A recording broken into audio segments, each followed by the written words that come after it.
Ingat tak dulu-dulu mak kita bekalkan lauk masuk mangkuk tingkat. Sekarang dah sampai peringkat antarabangsa.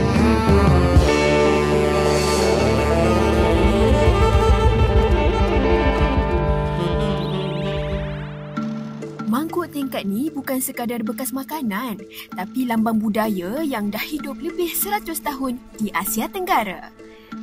Di Malaysia, mangkuk tingkat atau puacan atau suki ucati sentiasa mendapat tempat di hati masyarakat tanpa mengira bangsa. Walaupun berbeza nama di negara ASEAN yang lain seperti rantang Indonesia, pintu Thailand, baunan Filipina, namun fungsinya tetap sama. Simpan makanan, simpan rasa dan simpan kenangan. Sampai menarik perhatian PM sendiri.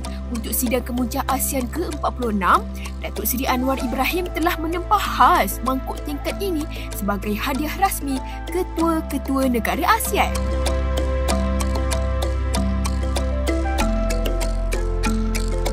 Jadi untuk edisi ASEAN, kita menghasilkan 2 lukisan yang ini bertajuk 10 Petals of Unity, di mana ia dilukis inspirasi daripada 10 bunga ASEAN.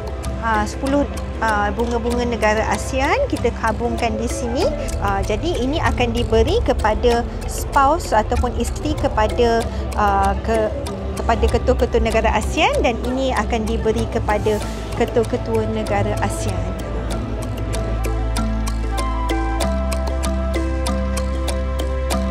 Satu benda yang indah adalah flora dan fauna. ASEAN ada bunga-bunga yang sangat cantik, landscape of ASEAN countries. Jadi bunga-bunga ni sebenarnya ada di semua negara-negara ASEAN. Jadi kita gabungkan, jadilah dia.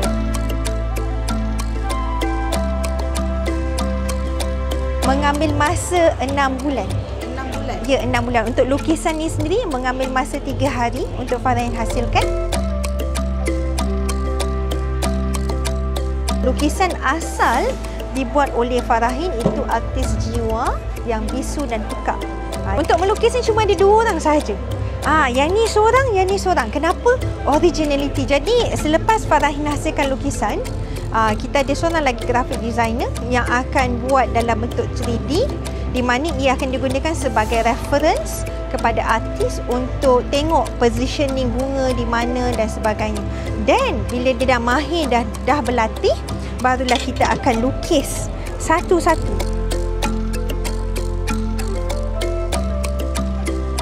Untuk tahun ni di World Expo Osaka, MITI telah memilih Tiffin Jiwa antara produk yang akan dibawa ke sana sebagai official gift, dan ini juga merupakan lukisan daripada Farahin, artis OKU kita. Jadi temanya adalah bunga raya.